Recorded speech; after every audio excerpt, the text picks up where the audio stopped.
So long story short, so we're talking about the world's longest game. So about 2010, my brother had cancer. And one of my teammates, my brother again was in his 30s, and it was a rough battle of cancer. And a guy on my team, he had a 6-year-old daughter who had cancer. So I seen what my brother, and he's a tough mother, was dealing with. I couldn't imagine a 6-year-old going through it. So then I called that dad, who's my teammate, and said, why don't we do something to raise cancer or money for childhood, pediatric cancer research. So let's do a hockey game. So we looked up online, and the world's longest hockey game then was 243 hours. I said, fuck, this will be easy. You know, a couple cases of beer, some pizza, 2 hockey teams. So to give you the rules, it's 20 on 20. You can't leave the arena. We actually did it here. You can't leave the arena. You can't trade teams. And if someone gets hurt, you can't replace them. So we said, you know, this is going to be easy. Let's do it. It's 243 hours. I nearly died. It fucking nearly killed me. So I never slept for like 10 days. Like you'd sleep periodically. Yeah. And then from there, you know, it was a piggyback actually off the Edmonton guys. So one of the Oilers doctor, Brent Sake, he does it in Edmonton. And then from there, the Buffalo organization formed. Wow. So now there's 3 groups of us that do it. Yep. That raise. So we just did it last April, 265 hours. Literally, I thought it broke me. I was a disaster physically, mentally. It was the hardest thing I ever did. I never got my first nap until about 6 days in. My first nap until 6 days in. Wow. So put it in perspective. You guys train a lot? Yep. Yeah. What's your caloric intake in a day? What do you think you take in a day? 2,300. What do you take? Around that same. And then what do you weigh? You guys you're trying to put on weight, right? I'm trying to lose weight right now. Trying to lose weight, yeah. So I took 20,000 calories a day, and I lost 2 pounds a day. I lost fucking 2 pounds a day. So that's how hard this was. And imagine your feet. So this is how cool these guys are. My feet are size 11. They grew to size 13.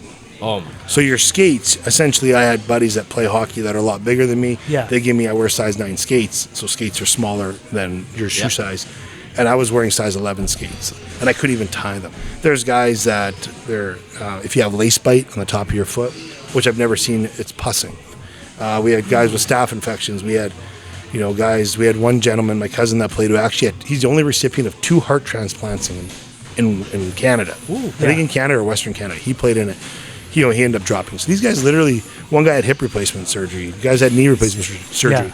So these are the things that they're doing to their bodies just to save the life of a child. So it shows you how amazing these guys that are playing. Now we get a lot of guys that call and say, I just want to play. Well, fuck, everybody wants to play, because you want a world record, but I need you to play for a reason. The whole point of playing is that, I need a background story as to why you're playing. So you're playing for a family member or something.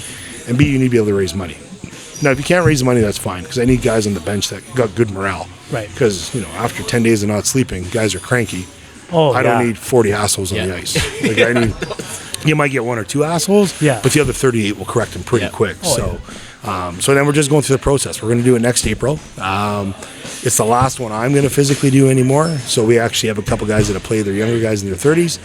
They're going to take over the whole board after this game. So they're now learning the process.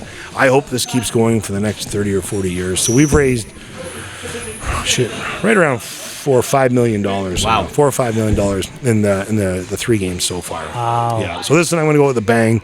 I want to raise $2 million in 10 days for this game, which I think we can. It's a wicked community thing. And we talk about the players. The players are irrelevant. There's just 40 guys. 1,637 volunteers to run the event. So that's how many volunteers we need just to run the event. So it's a wicked community event. It brings everyone together. And at that point, when we're doing that game in this rink, everyone forgets about government. Everyone fucking forgets about the issues that are happening outside of this rink. At the end of the day, we're all in here to try to save the life of a child. And if you come to the game, you will meet. This year was the hardest year. So in previous years, 2012, 10 and 12 and 14, social media was just kind of starting. You guys are a lot younger than me. But now with social media, and to see how far we've evolved in terms of how many kids are getting sick. So in the first game, we met 2 or 3 kids. And that pulled on my heartstrings, and you cry every now and then, and you go hide. So I'm a tough guy. I don't want to see anyone see me cry.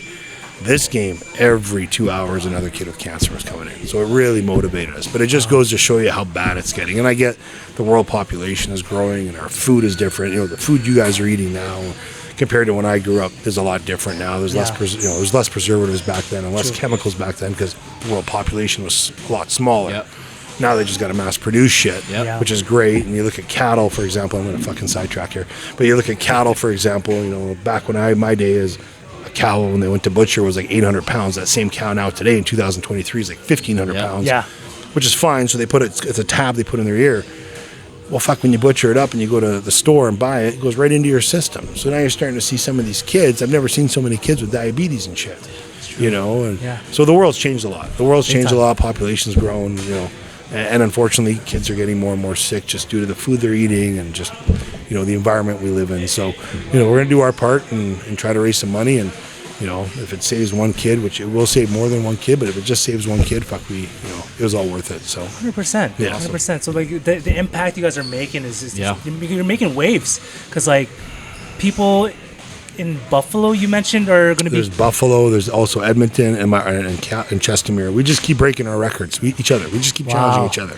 Yeah. So it's wicked. It's contagious. But the best part is when you leave this rink, and we have volunteers as young as 4 or 5 years old, they start thinking, well, what can I do different to impact something else? Yeah. And it might be the food bank. It might be the women's crisis shelter. You know, it could be anything. Yeah. But people are leaving here, then I get 1,000 phone calls after, hey, could you help me with this? And I'm fucking exhausted. I am beat after this game, but I won't say no. So you know what? Let's do it. Yeah. Because that was the whole point of it. It's just to motivate the youth, the next generation, to be compassionate and help people after them and help each other.